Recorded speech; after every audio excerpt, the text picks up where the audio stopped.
पुढची महत्त्वाची बातमी, लालपरीचा प्रवास महागलेला आहे। राज्य परिवहन महामंडळाने 15% भाडेवाढ केली।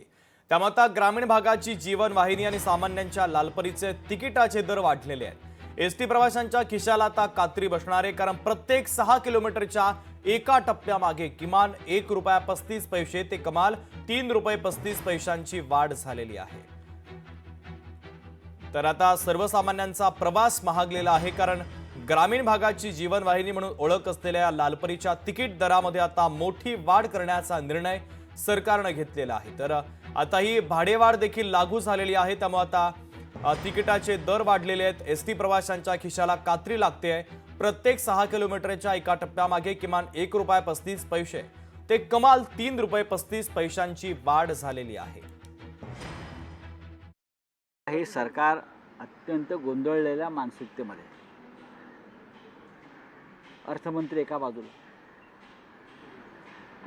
मुख्यमंत्र्यांचे तोंड एका बाजूला, दुसरे जे ठाण्याचे उपमुख्यमंत्री आहेत त्यांचं काय चाललंय, त्यांचं हेडक्वार्टर तिथे सातारा दरेमध्ये, अशा तऱ्हेने सरकार चाललेलं आहे। आपापल्या गटाचा मुख्यमंत्री वेगळा आहे। शिंदे गटाला वाटतंय शिंदे त्यांचे मुख्यमंत्री, अजित पवार गटाला वाटतं अजित पवार त्यांचे मुख्यमंत्री, आणि भाजपला वाटतं फडणवीस मुख्यमंत्री। तीन मुख्यमंत्री प्रत्यक्षपणे काम करताना दिसत आहेत।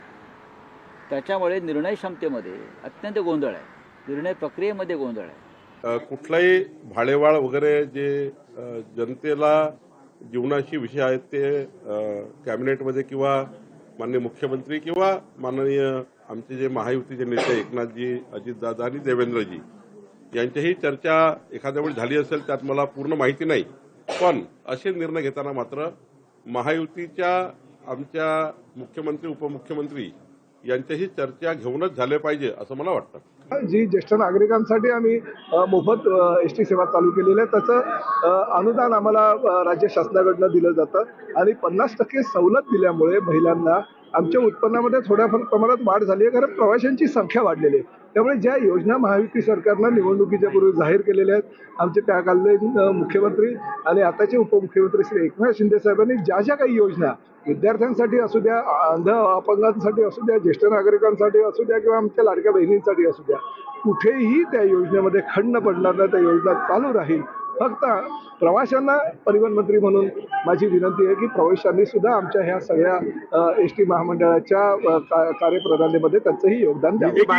की जी काही दरवाढ किती वर्षानंतर झालेली, शेवटी एसटी मध्ये कोणाला प्रवास करायचा आहे, सर्वसामान्य लोकांना, आणि म्हणून एसटीला देखील प्रवास करणाऱ्या प्रवाशांना चांगल्या सोयी सुविधा मिळाल्या पाहिजे, ही भूमिका सरकारची आहे।